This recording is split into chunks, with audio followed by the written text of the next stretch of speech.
Hello, siblings and cousins. It's time for another edition of I Got a Lot of Things to Say. I'm with my co host, Geronimo, and today wasn't supposed to be the first episode of our new season, but now it is. This will be the episode of our new season because there's going to be someone that will no longer be with IGLOTTS anymore. And that is our other co-host, Brandon. We have decided to part ways. He is no longer part of the collective either, and we just kind of wanted to talk about it. I don't believe in like throwing things under the rug and just, you know how some podcasts are like, one day everyone's there, and then the next day you notice some people aren't there. And you kind of want to go, well, why aren't they there anymore? Well, this episode is going to explore that a little bit.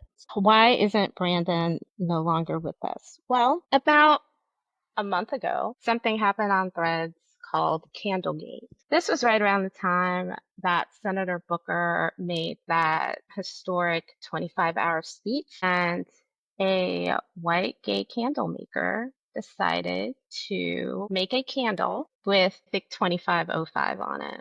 And a lot of Black threaders were like, yo, he hasn't even, taken a sip of water or gotten a rest yet, and you are already commodifying on this.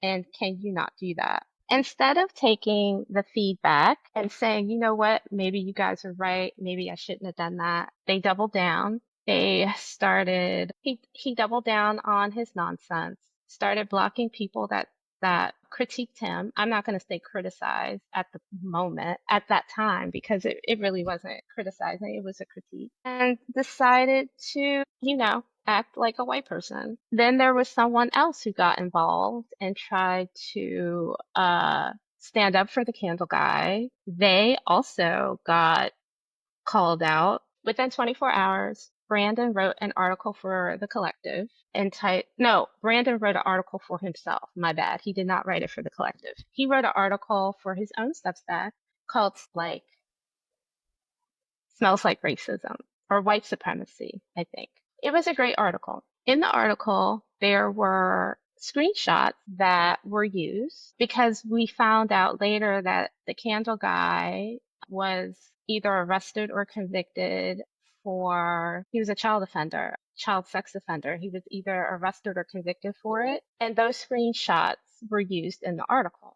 There was just one problem. The person who exposed the candle guy being a registered sex offender was a Black creator, and that person was not given credit for the article. Another Black threader brought it to Brandon's attention, and Brandon literally did the exact same thing that the candle guy did, almost verbatim. That just can't fly. You have to be able to take accountability when someone calls you in or out.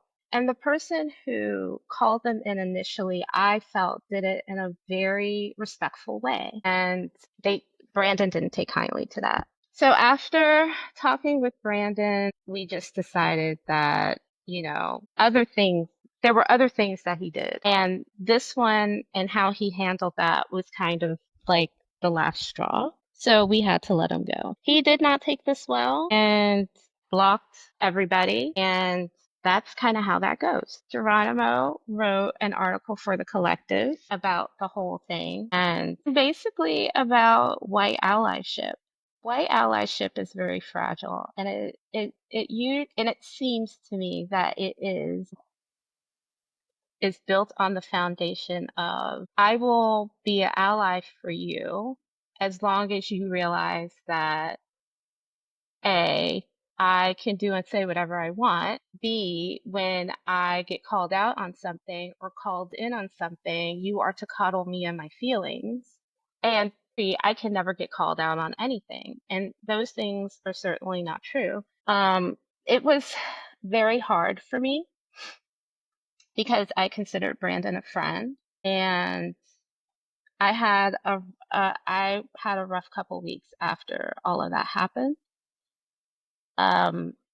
Because I did consider him a friend, and I realized in that moment what my friendship meant to him, which which is not a lot. I don't know where Brandon is right now. I don't know what he's doing. I don't have any ill will or ill intention towards him because um, I just don't. I wish him well. And I think Geronimo and I both wish him well and want him to do well and certainly want him to thrive. But it was just decided that he could not do it here. If this was his first transgression, it would have been different, but it was not his first transgression. And, I'm only going to tell you a few times not to do something. And if you continue to do it, I can't trust you to not do it again. So it will just be me and Geronimo from now on. And yeah, I still feel some type of way about it. I'm still kind of sad sometimes, but I do also feel like this was the best decision to make for the integrity of the podcast and for the integrity of the collective. And so while it was a difficult decision, a hard decision, I feel very confident that I made the correct decision. We made the correct decision. The board of the collective made the correct decision. So yeah, Geronimo, what are your initial thoughts? Well, I mean, as it pertains to that situation, I think coming to an understanding of what occurred, because like when everything was happening, you were kind of, giving me all the information. You were kind of telling me what was happening. I'm trying to catch up as everything is taking place and just kind of doing my best to get all the information so that way I can make an informed decision. I think it's never easy to make those choices, but for the sake of and good of the collective and everything that goes on, sometimes tough decisions have to be made, especially when a person becomes a liability into a certain degree. And I think that can't be ignored or dismissed. So I think when it came to that and understanding that part, I think that's where I was just like, well, if this has to be done, we have to make that choice. Like that has to be something that we can't ignore. So I think the hardest thing for me is it's almost like a reinforcing of kind of like what I was talking about or alluding to in the article, where allyship amongst white people tends to be very conditional. My allyship is there contingent on the fact that you do not challenge me, you do not expect me to answer or be accountable, and that there's a right to comfort that I should be given. And in situations like this, when harm is done, all of those elements go out the door. And I just think that it's very interesting that for someone to call out another white person's behavior and then do the exact same thing when they are being challenged says a lot about where they feel they are. There's this thing where white people who self-appoint themselves allies believe that they are above reproach. That, I have the backing of this black person or this brown person or this indigenous person, or I have all these people that I'm around. There's no way that I could hurt anybody. Actually, yes, you can. You absolutely can. And I think that's what we had to kind of face and they had to understand. And I don't think they necessarily got it. Considering everything that occurred within the altercation itself, how they took the feedback or constructive criticism to the point where they felt so hurt that they feel like they had to hurt you. I'm in the same boat as you as far as wishing Brandon well. I wish him the best, of course. Can't overlook how he responded to you when we actually talked to him and sat him down. That's the one part I'm still grappling with. Because when we're talking about allyship and we're talking about being receptive to critique and feedback, we have to be able to understand that critiquing that feedback comes from a place of wanting you and challenging you to be better and be more mindful and aware of how your actions impact others. It's intention versus impact. And I always talk about that. And it's very difficult when somebody is not aware of their own impact because they feel like their intentions are what we should be looking at. But the impact is what matters the most because that's the part that we feel.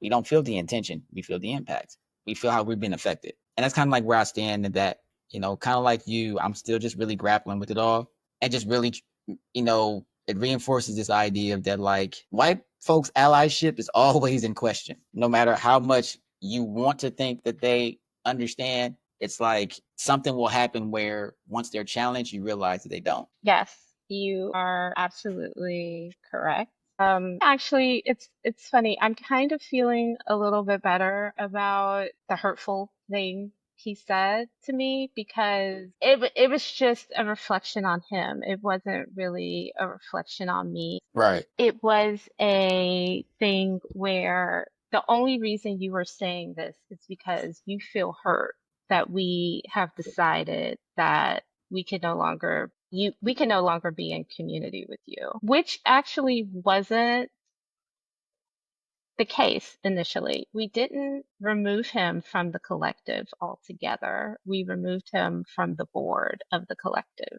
And initially, we wasn't going to remove him from EGLOTS. We removed him from the collective and removed him from EGLOTS based on his response and how he reacted to being removed from the board. Because I believe in community to the point where if someone is holding you accountable and calling you out, it doesn't mean you do what do I call it? You just don't go full blast and just kick people out for certain things. And I also believe that people don't really understand what true community is about. What he did not warrant him being kicked out of the community. And if this was his first transgression, it wouldn't have involved him being off the board either. The problem was he did this a lot. And yes, I know that he did this before I asked him to join EGLOTS or the collective. And there was a lot of people on threads who knew this about Brandon. There were a lot of people that stopped following me when I started following Brandon. And that's okay. I believe when things happen to ask people, and I remember the first time he was charged with just going off on people, sight unseen, just going off on people. People were like, he said this to, this old lady. That was like the first instance is that he cursed out this old lady for saying something, and there's like screenshots going around. And I questioned the screenshots because I just felt like part of this is missing. There's context missing. And I believe in nuance. I believe in context. And so when that first happened, I didn't really know Brandon that well. And I just asked him, like, hey, what is up with that? I didn't go on the brand bandwagon of, oh my God, he's an asshole. I'm going to block him. I was like, there's something missing from this. What's going on? And the reason why I asked him that is because you absolutely have people who will try to egg you on to get a reaction out of you. And I don't think that's cool. Exactly. I don't think that's cool at all. Like, why are you trying to actively get a reaction out of somebody? Right. The part of the thread was missing context because according to him, he said that she deleted the part where he decided to go off on her. Okay, cool. When I first started the collective and people found out Brandon was a part of it, people decided not to join. And I was like, cool. I was like, I get it. I understand. No hard feelings or anything. But when you join a community, if someone hasn't done egregious harm to you, you work through it and go on. And for me, with Brandon, the expectation was you're not going to go off on people like that again. You're going to have to learn some self control. You're going to have to learn to take a beat. You're going to have to learn to do that. Does Kea go off on people? Yes, but I tend to keep my ire to trolls and people operating in bad faith. If you're a troll or you're someone operating in bad faith, or you're someone who's just determined not going to listen, I have no obligation to be kind or respectful to you, especially a troll. Are you kidding? I have no obligation to be kind or respectful to you. Now, you're coming to me in good faith? Yeah. Okay. But other than that, I don't have that obligation to you. And in this particular case, this person was coming in good faith and even said, hey, you didn't credit this person because this person is the one that found out that he was a registered sex offender. And if you have credited this person, please tell me, like, correct me. I don't know how much good faith you can be with that. I truly don't. Right. And I think also, it's like you were talking about us dealing with trolls. We all deal with social media. We all deal with people who will come into your comment section just to argue. Like their sole purpose and their sole reason for even being there is to either be contrarian, to try to be argumentative. They want to just say whatever, do whatever because they can, because they're behind a screen, whether it's their phone, whether it's their computer, whatever. There are people who literally just thrive off of trying to start chaos during like particular types of discourse. Whether we're talking race, whether we're talking sex, whether we're talking even entertainment, like there are people who just really are just vile. And the one thing that I understand and I get now, especially with like being in the age of social media, is just how vile a lot of people just really are. There are some really vile people who just spend their time criticizing, critiquing, and antagonizing people on a regular basis on the internet. It's like they get off from doing it. But you got to know and you got to be able to discern who's worth engaging and who's not. And just like you, I get trolls. Just like you, I get people who feel some type of way about the things that I say or the things that I mention. I've gotten threats. I've had people threaten to fight me over comments that I've made or observations I've made. And it's like you pick and choose who you choose to engage with. And a lot of time now, I just elect to just ignore them. It's like I said what I said. I don't have no time to go back and forth with you about this. And there's also nothing that you're going to be able to say to change my mind. And I think in that regard, especially when you're joining an online collective and you are part of a board and you have certain responsibilities, that means that you have to be mindful of how your actions affect the people that you are associated with. Like you already like, and that was the thing that you and I talked about, is the fact that he came into the collective knowing that there was a lot of people that wasn't going to follow the collective because of his involvement. That alone should let you know that you should have your antennas up at all times about the way that you engage, because now there's more than just the regular eyes that are on you. They're the eyes of everyone else who is associated with other people by the degrees of separation that you have between Kea, Geronimo, Trey, Phoenix. Like now it's not just your people that are watching. It's other people too. And I have to think about that all the time when I'm online, if I'm posting something or I'm saying something or how I choose to engage in online conflict. It's like I have to be aware of how I'm engaging with people because of the fact of, it's easy for somebody to say, I'm offended. Let me go tell Kea, let me go tell Trey, oh, Geronimo said this. And I think understanding that, then not only are you doing that for your own, sake, but you're doing it for the sake of everyone else that you are involved with. And the big thing about building community, I think too, that you mentioned, I think with community, people have to understand that like you're not going to always mesh well with people that you're in community with. You have to learn each other. I think a lot of times now people just feel like we have to be in community with people who think exactly like us. It's very much so like people who have the exact understanding about things. Like there's no nuance, there's no differences. And it's like, that is not a community. The community is built up of various people who may have the same goals in mind, but they have different ways of thinking about it. And then how do we sit there and bring everybody at the table so we can all try to get to an understanding and basis, but then everybody can add something from their own experiences. If you're not doing that, then I question the community itself. I don't agree 100% with everyone that's in the community, but I can respect their viewpoint. I can absolutely respect their viewpoint and try to see where they're coming from. Just like I respect people who were like, I don't think I want to do this because of Brandon. Okay, that's fair. I get it. I also don't believe in just kicking people out. I've had a couple of conversations with people in the collective where, they were like, please don't kick me out. And I'm like, kick you out for what? Why would I be kicking you out? You haven't done anything to harm the community to kick anybody out. Why would I do that? It and it's almost and it's to be fair, it's usually white people that say this to me, and I'm like, you haven't done anything egregious for me to kick you out for. Um, this what you may have done is either a non-issue whatsoever. It's not even an issue. Like I wasn't even thinking about it. Or this is something to have a conversation about. This isn't something to kick you out over. And that's one of the things I'm noticing about how I think different groups of people feel about community. I was just gonna say that. Mm-hmm.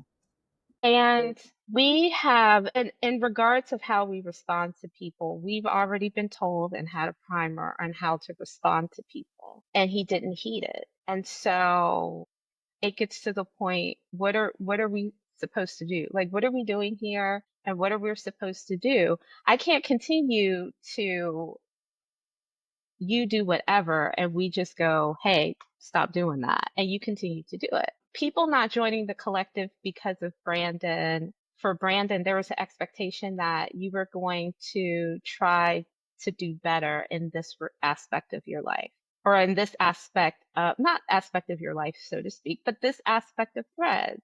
And that's not what you did. And with the hurtful comment he made to me, it let me know that you aren't going to be a trustworthy friend, because when push comes to shove and your back is to the wall, you're just going to try to find anything to try to hurt somebody because you're hurt. And to me, that's not an emotionally intelligent person. That's just not an emotionally intelligent person. And I have spent a lot of years crafting, nurturing friendships where if I say something hurtful to you, because I'm not going to ever intentionally say anything hurtful to you. I don't believe in intentionally hurting people when I'm hurt. If I hurt your feelings, I want you to tell me, because that's not my intention. Understanding that this impacted you and I am so sorry. Let me find a way to make amends and to make this better. But I have a very hard non-negotiable, we can't be friends anymore if you intentionally do or say something to hurt me. And he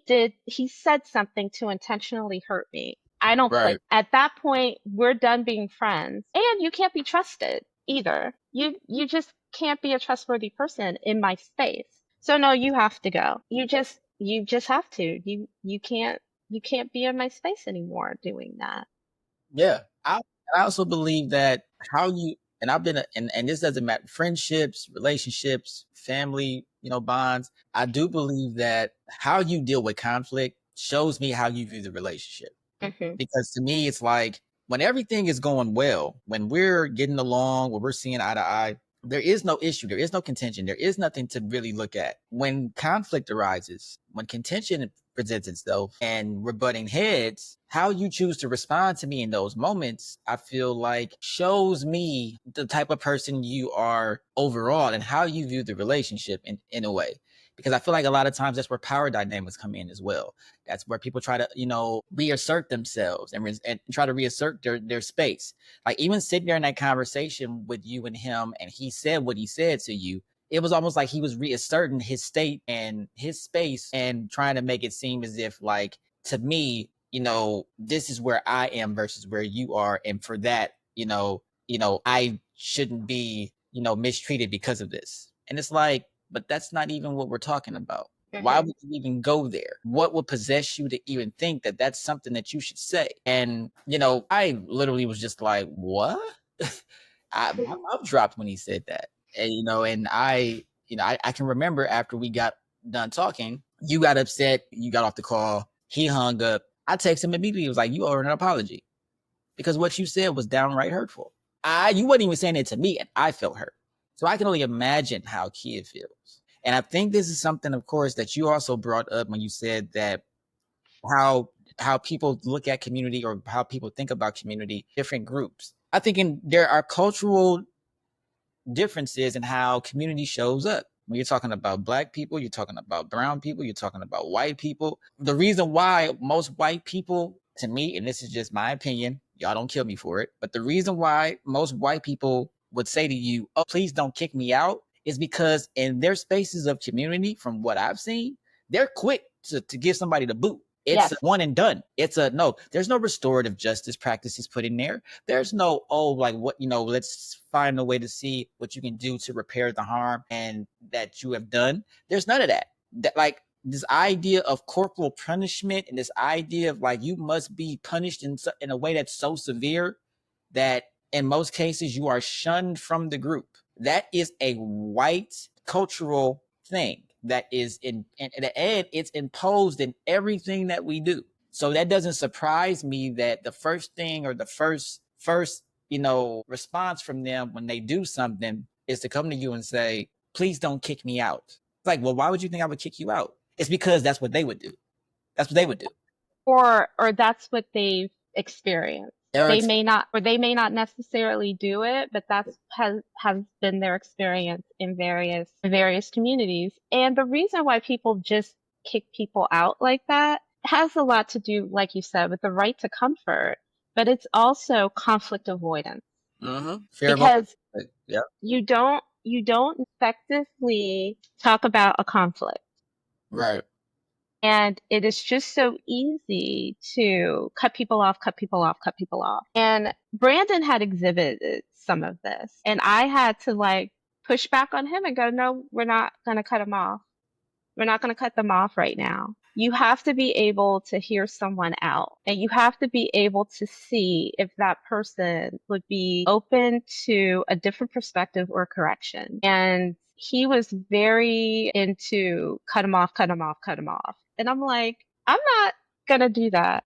I think it's a way to avoid conflict. I think it's a way to still be in your comfortableness without having that disrupted, but it does a disservice to you and it does a disservice to the person you're kicking out. right, And we are now at the point now where community is needed more than ever. And you shouldn't just go to kicking someone out because they don't fit.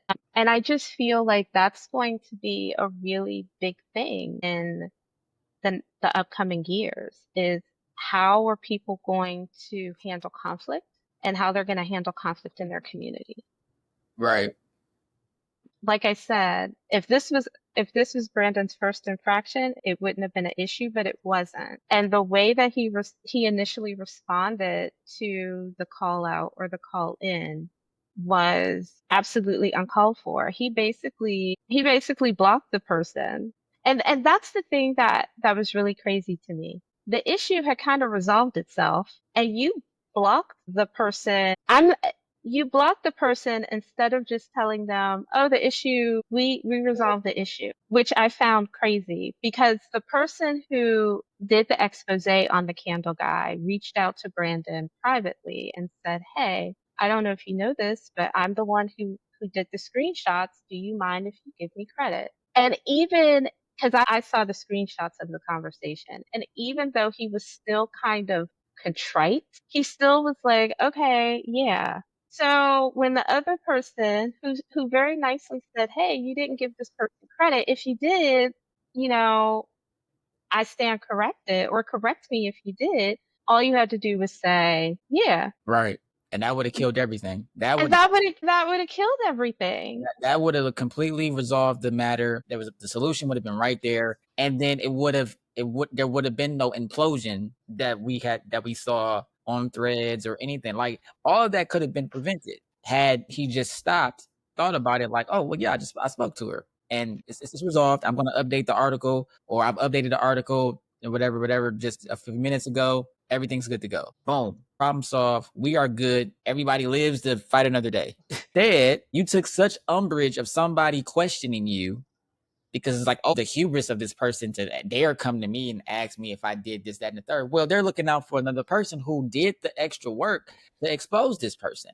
And then you took advantage, I don't want to say take advantage, but you the information that they use to write an article and basically write write a piece and didn't initially tag the creator or honor the creator for the extra work that they did for you to be able to even write this piece in the first place. So of course people are checking on that.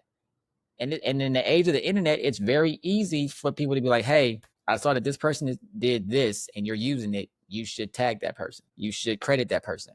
That doesn't take no time. What could have been just a simple, maybe 2 second, 3 second, 30-second conversation turned into a whole 2 day explosion, all because you took offense to somebody questioning you or question your integrity, question your whatever, however you felt that was the case. And that happens a lot of time in conflict. A lot of time people will take something that's not really that big and they'll make it bigger, and something that could have easily been solved now turns into this complete giant issue when a simple conversation most likely would have sufficed. That happens a lot. Yeah.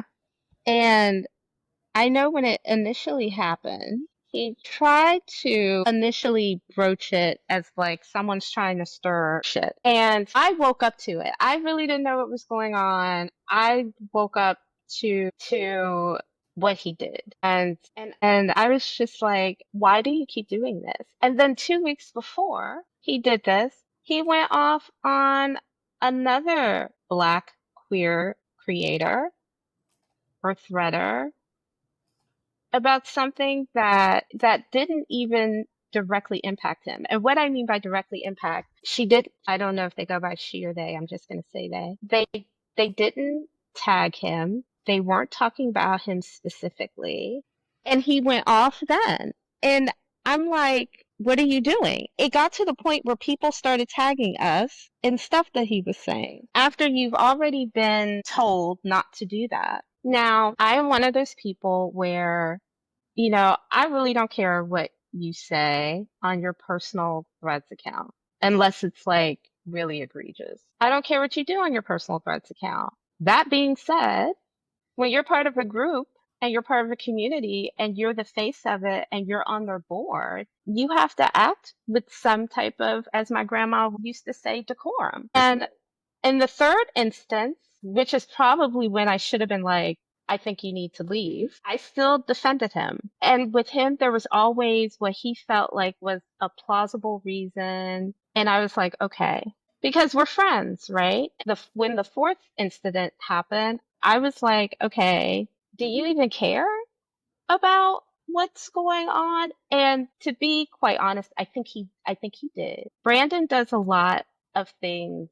It's a reactionary. And then he steps back and go, "Oh, maybe I shouldn't have responded like this." And all we were saying is, can you think about the not responding like this before you do it? That's Right. it. Like Right. flip it. Like take 2 seconds to just take a breath before you decide to just go and just react. And I think that is something that you have to practice, of course. If you're used to just being reactionary, you have to practice it. But it's just, again, it goes back to what we were saying earlier. Not every comment, not every interaction deserves a reaction. You have to be able to know what's actually going to be worth your time and not worth your time. And you have to, look at it from a standpoint of, do I really want to exhaust energy in this interaction with this person? Like, is it worth the time? Is it something going to come from it? You have to ask yourself these questions. And I think, the inability to do that is what has gotten him in trouble in that regard. Because it's like, hey, if you would have took 2 seconds to like really read what the person was saying about, you crediting the other creator, you probably wouldn't have gotten the message you got in. So I think that does speak to just a lack of mindfulness about, do I need to go off on every person that offends me? No. Do I need to cut somebody's head off every time they say something that I feel is out of pocket? No. And I think if we could all practice that a little bit more, we would all probably avoid a lot of unnecessary conflict.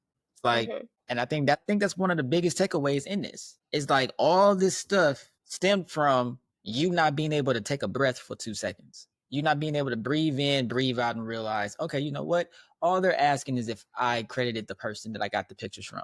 And literally, had you just took a couple seconds to take a deep breath, think about what's being asked of you, everything that followed could have been prevented. And a lot of times that's what it is with conflict. These are like, a lot of times it's preventable situations. Had a person just decided to practice some patience, some understanding, take a minute, and we wouldn't be where we are now. Right. We would then possibly, it would be all the three of us talking about Candlegate versus what happened after Candlegate and how now Exactly. a whole different situation here. And I think that's the part that's most like disappointing, is that this we shouldn't be talking about this, or we shouldn't have to be talking about this. Once again, we're discussing situations where it seems to be that white people cannot take accountability or refuse to take the critique and criticism that is warranted. And because they, especially those who identify or self-impose themselves as allies, feel like they are above reproach, It's like you guys don't even realize that allyship is just a fraction of the journey. Like, and if you're self-identifying as an ally, that's even worse because you just in this interaction, you just prove that you can't be trusted. And now everybody that is black or brown or whoever is looking at you like, and you claim you're an ally? No, I'm cool. That's why a lot of people now are saying no more allies Yeah. because of situations like this, because of moments where the moment that you are being challenged and you need to take ownership and onus for the harm that you caused or a situation that you're in, you respond by playing victim. You respond by lashing out versus being able to say, you know what, you are absolutely right. I am completely sorry and I apologize for my actions and the effects that they had on the community and how they hurt people and create some actionable steps to repair that harm. No. And that is an issue. That is a problem. I think people got to understand about the thing about allyship or being an accomplice or a co-conspirator is that you're not going to get everything right all the time. At times you're going to have to learn how to be accountable. You're going to have to be able to take the critique.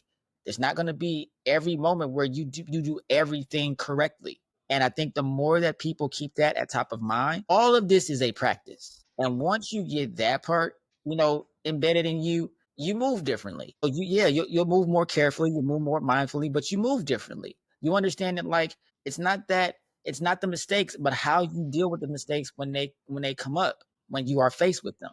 It's not the harm, but what do you do once the harm has been done and you are called upon to take accountability and to repair that harm? It's all how you respond to those things. That is what really sets the tone for whether or not you can be trusted. Absolutely. And I think more people should Absolutely. really take that into consideration or take that into regard when they're talking about this. Yes. And to not think that everything is an attack on you. I believe that when the person asked him if, hey, did you credit this creator? I think he saw it as an attack on him when it really wasn't an attack on him at all. Right. They were just asking a question. Even in the third incident where he went off on someone literally unprovoked, these people weren't attacking you. You may have felt that, but they weren't. And, I understood, not to say that I don't understood how he felt because I did. He wrote a really great article. It was being received really well. And I think he felt this person's trying to tarnish this. And he felt some type of way about it. And no one's tarnishing anything. And now, because of how you reacted to it, it is tarnished. So Yes. you kind of tarnished yourself. You shot yourself in the foot. You shot yourself in the foot. You tarnished yourself. It didn't even have to get to that point, especially if you already talked to the person and said you would you would change it and credit that person, which he did. He credited that person. He Right. changed it. Exactly. It's just like when news outlets get new updated information about something they already written and then they update that article or they update that news report to, show that there is or to reflect the new information that they received on that subject matter. It's the same thing. So like it could have simply been that. Like, oh, I'm crediting this creator because now I know who's responsible for the screenshots. Boom, we're done. We are done. Problem solved. And And I think too, we are coming towards the end of the, we're coming towards the end of an era of the influencers who don't practice what they preach. I think we're becoming, that is ending. I think a lot of people are tired of content creators and influencers who truly do not practice what they preach. Whether it is in an entertainment space, whether it's in a fitness space, wellness space, money, wealth space, if you are saying one thing to garner support and to get clout and to get clicks, and then behind the scenes you aren't really practicing it, it's going to come out eventually, and people are just going to get tired of it. Right. And so I think because of where we are in the society now, I think a lot of people are looking for content creators that are genuine, are authentic, can take correction, and that they are flawed people. I'm a very flawed person. Right. Okay? I'm a flawed person. Everyone is. what I say behind closed doors, I can say to your face. And I've always, not always, but I've lived my life that way for a minute. I haven't always lived my life that way, but I have been living my life that way for a minute now, over 10 years. And the reason why is you can't come back and do a gotcha. Because guess what? If I did say something in my past tweets or past threads or whatever that was insensitive, incorrect information, whatever, I can be big enough to go, yeah, I did say that. And I don't think that way anymore. Or I have a different perspective on it. I don't have the same perspective. Or just say, yeah, I said it and I stand by it. Right. And I think too, a lot of people are getting into this influencer content creator thing. And I'm talking about certain spaces. I feel there are certain spaces in content creation where you really should stand on integrity and be as transparent as possible. And I think a lot of that is social justice spaces, Yeah. political spaces, wellness spaces. I Like, I agree. if you are coming to this, like, I think this is the niche that I can get to get some clout, and I'm just going to not represent myself in a very fair manner, then yeah, you do open yourself up to gotchas. You do Exactly. open yourself up to people going, well, I talked to so and so and they said this, that, and this. Look, if I can say it behind your back, I can say it to your face. And more likely than not, I've said it in your face first. I told you directly before I told anybody else. Facts. Because you can't come to me, Kia, I heard that you said, I told you that last week, though. This is the same conversation we had last week. Well, that other person, and I've had people in my life actually say, so and so came back and said that you said this, this, and this about me. And I had to tell them, yeah, I know we talked about it already. I already know she said that because she came to me and talked to me about it. Right. Exactly. That's funny. And it is. And I mean, and again, like kind of piggyback off of your, commentary about, the social justice influencers and wellness influencers and relationship and all of them. It's like I got Right. a lot of them. So it's just like sometimes I feel like, they don't come from a place where it's like, okay, that you can talk about these things, that you can speak on this. I mean, and don't get me wrong, I love people having these conversations, talking in the public sphere, encouraging these discussions and these dialogues. And I think it's just like, but you also have to think about how is your journey shaping these ideas that you have. And I think Right. sometimes that's also important to note. How is what you're doing or what you're going through shaping how you see the world and informing you of how to handle these things. Whether you're talking about dealing with a lot of the stuff that's happening with this administration, whether you're talking about dealing with your own mental health, whether you're talking about dealing with your own relationships. It's like, how are these things helping you to better understand yourself and also better advocate and talk about these topics in a way that helps push conversations forward, help people to figure out their own, understanding of these topics. It's like the biggest piece of having these influencers in this online communities is to be able to have discussions that are helping to nurture and challenge people to think broader about the world that we live in and the world that we reside in. And also to have more of a world view versus a very, specific nationalist view. Or, I think a lot of times people's perspectives only come from the place of where they live. And it's like, well, there's a whole world out there. And I think that we have to expand our lens to include that world that we inhabit. Because yes, we got to deal with what's going on here, but also we also got to understand how here also affects out there too. And I think that sometimes that gets forgotten about. I tell people like a lot of times I use my own experiences as a cautionary tale because I've been through it. Whether you want to talk about social justice, whether you want to talk about mental health, whether you want to talk about relationships, name it. I can tell you, and I got a story for all of it. I probably got a few where I had to learn, I had to grow, I had to challenge myself, I had to be challenged, accept challenges, take critique, take feedback. Like the reason why I'm able to talk about it so passionately now is because I know the growth it took me to get here. And that growth is still going. It's not just I've arrived. No, I'm still growing. The journey is ongoing in every avenue of my life. And I think that Absolutely. when people speak it from that perspective, it feels more authentic. It feels more honest. It feels more genuine. It feels more human.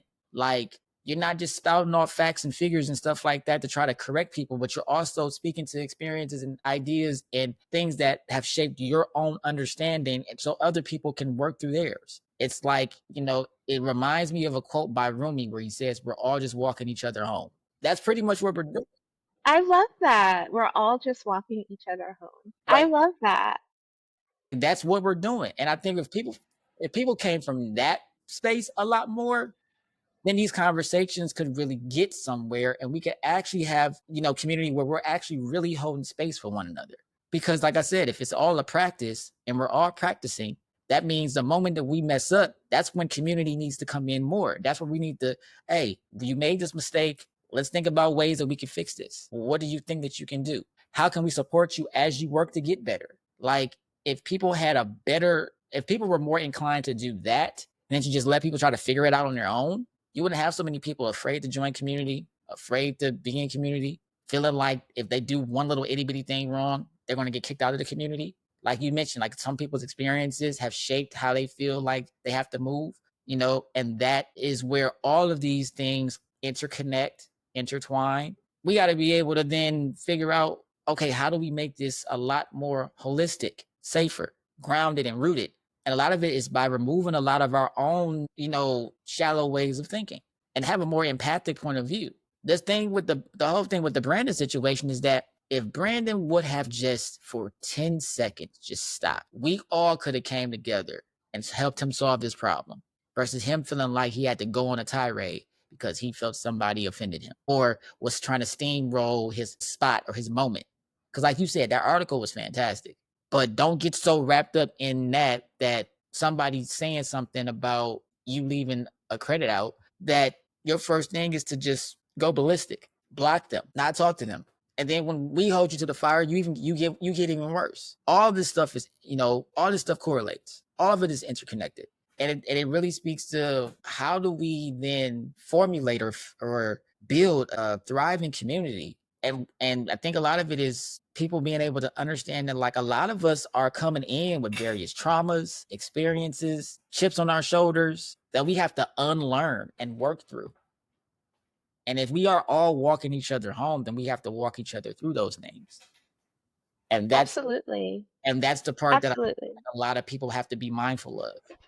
Because I'm And not gonna just sit there and disavow somebody because they are going through something, and because of that, it makes them respond a certain way. Okay, let me learn why you're responding this way, so I can figure out what are some tools and resources I can help and provide you, or what's the way that I can show up for you and walk with you, so that way you can work through this, so that you right. feel better equipped to be in the community with everyone, and you feel safe in that community. These are all things that we have to discuss. Yes, absolutely. Because a lot of people ask me, but I don't understand like why you're friends with Brandon because of how Brandon comes off online. And it goes to the greater conversation too of how people are online isn't necessarily how people are behind the scenes either. Right, And so we have to remember that too. I mean, some people are, for the most part, who I am on threads is who I am, and who I am on this podcast is who I am really in real life. I just don't show you sad Kea a lot. I don't show you depressed Kea a lot. If I'm feeling sad or feeling depressed or anything like that, I tend to not talk about it. I don't really talk about the struggles that I have. I'm going through various struggles right now, and I just don't talk about it. But the curse words and the being passionate about things and all of that and silly Kia, all of those things, that's pretty much who I am. Like that is who I am. And I come to people with a vague understanding that you probably have some trauma in your life that you have either not unpacked yet, started to unpack, started to process, or have processed it. Just because you process the trauma doesn't mean that the trauma can't come back and harm you. It just means that you've worked through the why and the feelings, and you get some coping mechanisms for when those feelings pop up again, so that trauma doesn't harm you mentally anymore. That's really what that is. right. And I don't believe in just throwing people away because of how they may be perceived online when you see a different side of somebody, if that makes sense. And so, you know, I had a lot of people ask me, I don't understand why you're friends with him. Because, he's a decent person and he really is a decent person. He is a decent person. But I think there are some things that he needs to still work on, that's it. I have certain parameters and certain boundaries that I hold in all of my relationships with people, and they're all the same across the board. And so I only decided to stop being friends with him when he decided to intentionally hurt me out of retaliation for feeling hurt. He had every right to feel hurt. It's a very hurtful thing. It's the sense of rejection. I am being told that I can no longer be on the board of something that I helped create, and he did help create it. I believe in Right. giving people their due. I believe in giving people their due all day, every day, and twice on Sunday. He absolutely was instrumental in creating the collective.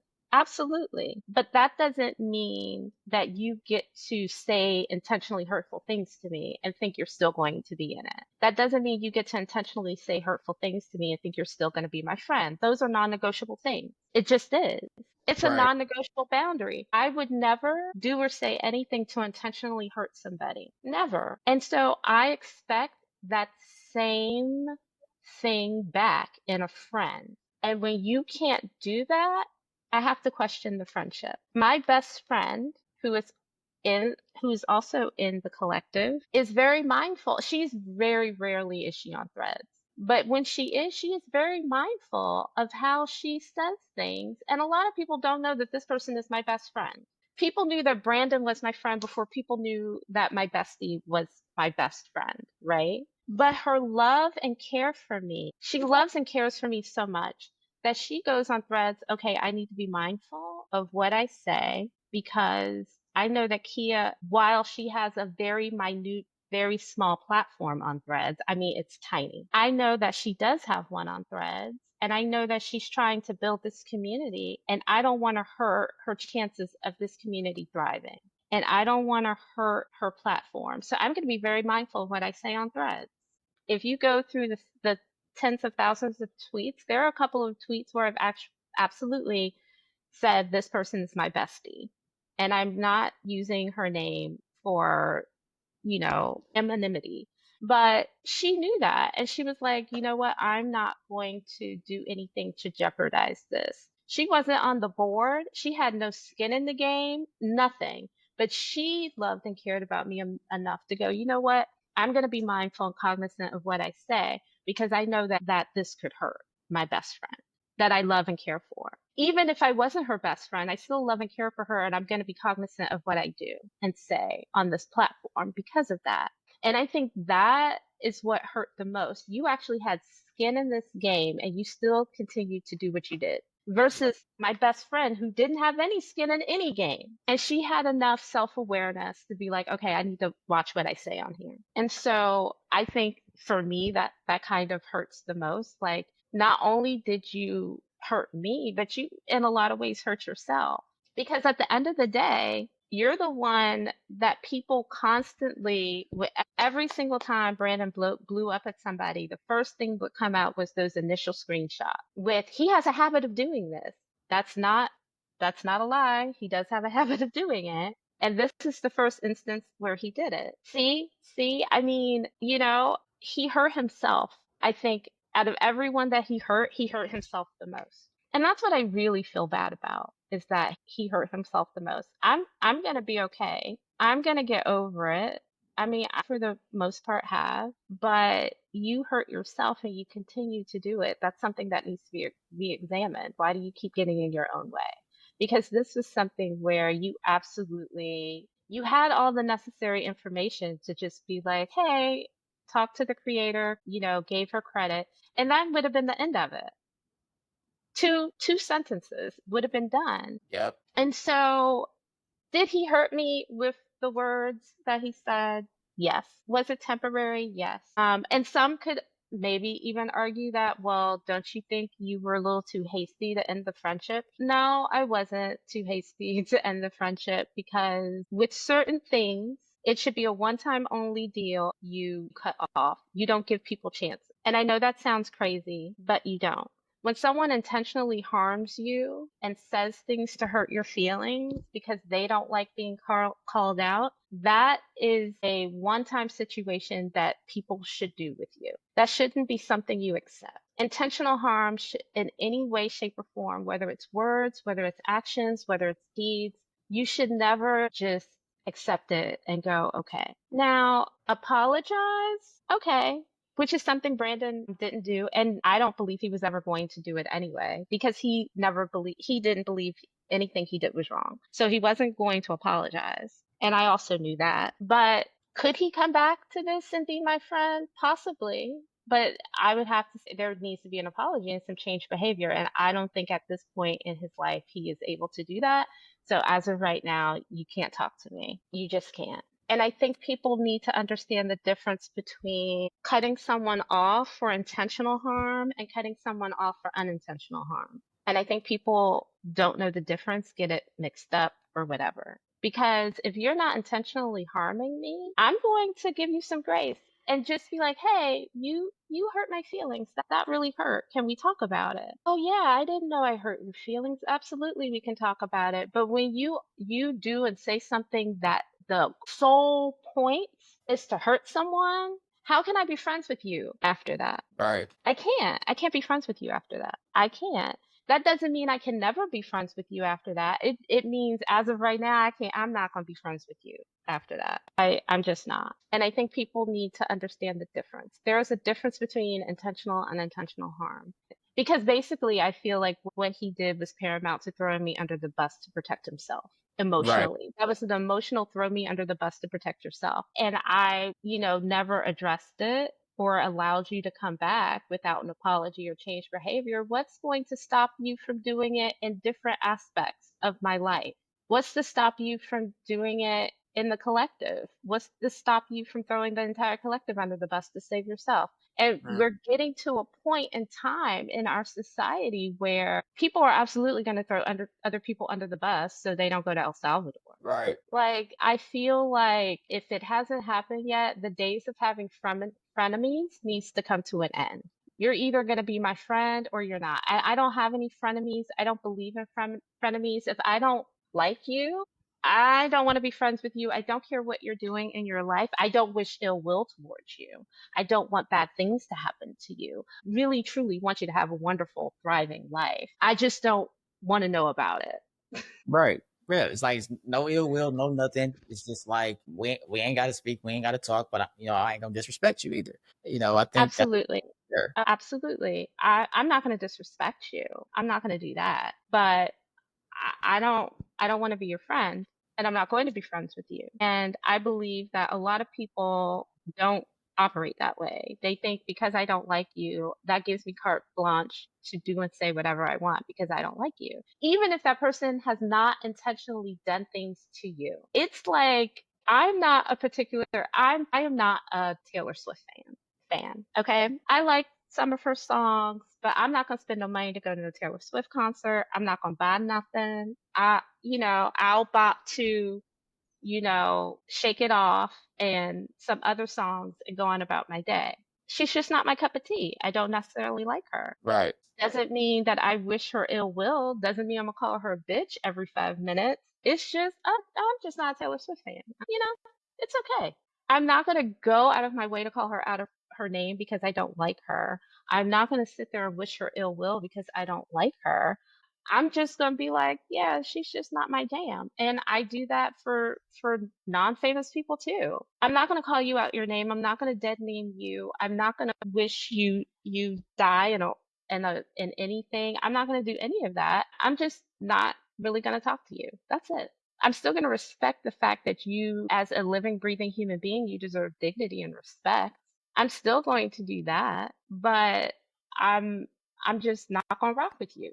That's it. And I think people don't understand that. We are now in a place in time where I fully expect for someone who does not like me and got mad because I said something that triggered them to call the authorities and tell on me and possibly get me sent to El Salvador. Like I'm not banking on it, but I in the upcoming years, I am yeah, that seems to be what will happen. All because I said something on the internet, not even specifically talking to you, but you felt triggered by it. And because you felt triggered by it, I need to be punished. That's the mindset of a lot of people. And that's really sad. And it's going to be a really horrendous next couple of years when people continue to do stuff like that. And so where do we go now? We have to learn to move past that. We have to learn that dignity and respect is owed to everyone, whether you agree with them or not.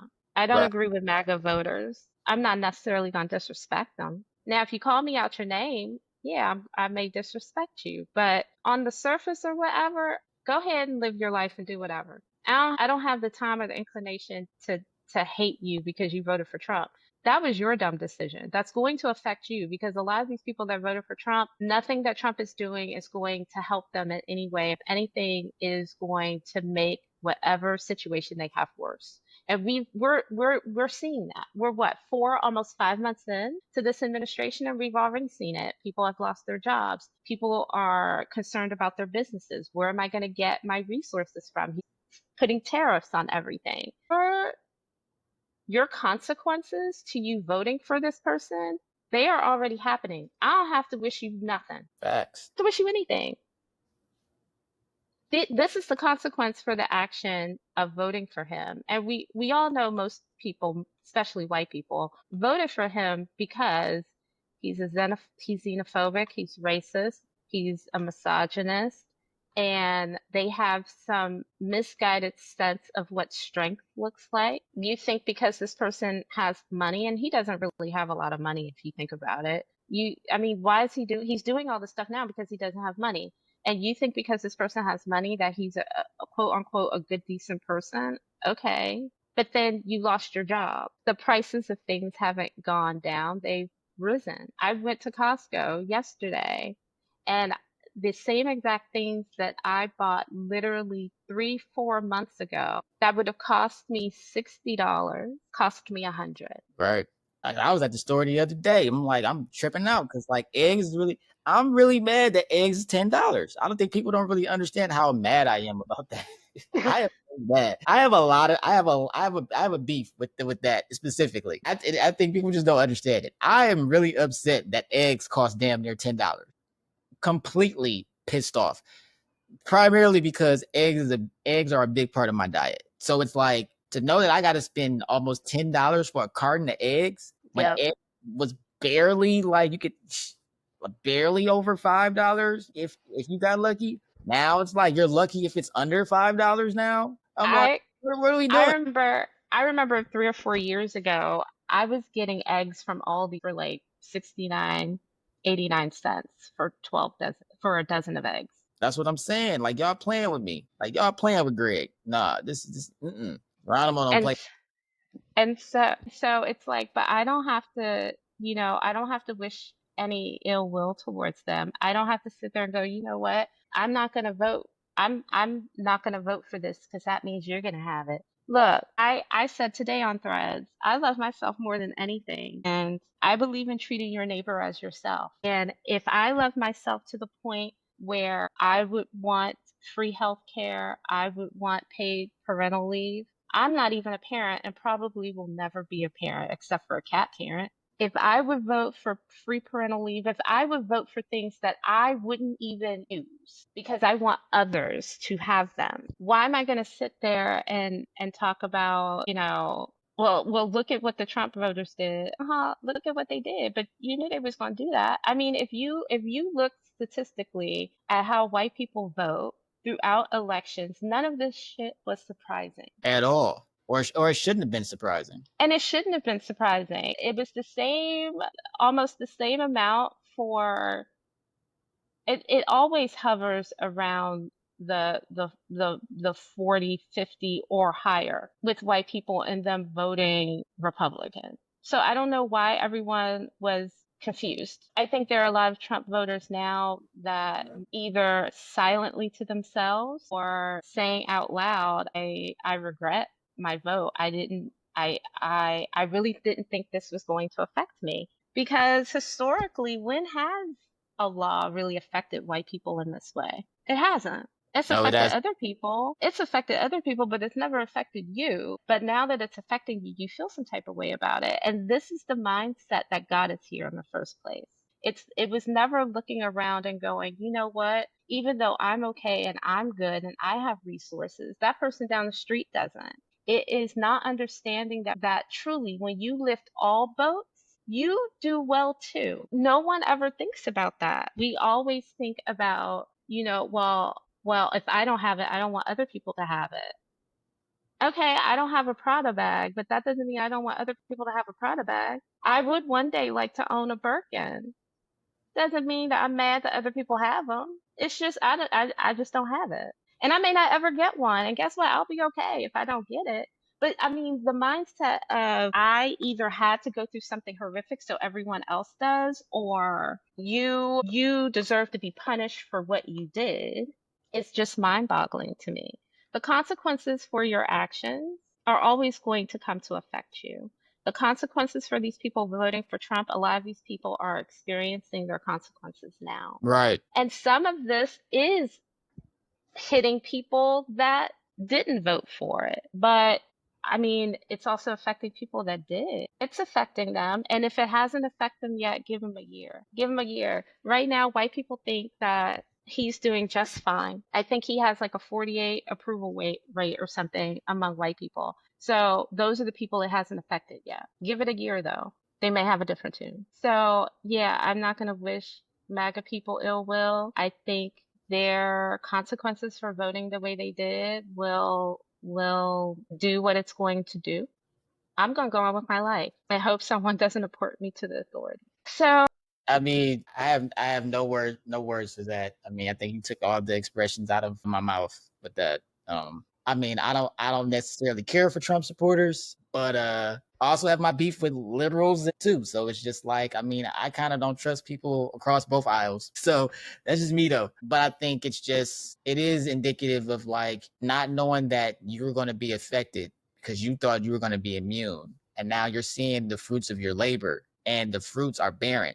I think it's got to be a hell of a Uno reverse. Like a lot of them are really crashing out at this point because they're like, wait, this was not what I expected.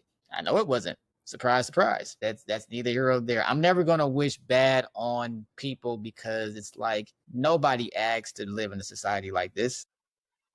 mm-mm. And that's the one thing. That's about as much clemency as they're going to get from me because they also did make a choice. So it's like, but it's also understanding that if my liberation is tied to someone else's, which I truly believe, it means it's tied to theirs too. That right there. I mean, My liberation is tied to theirs, whether you want to admit it or not. It is. that My liberation is tied to theirs.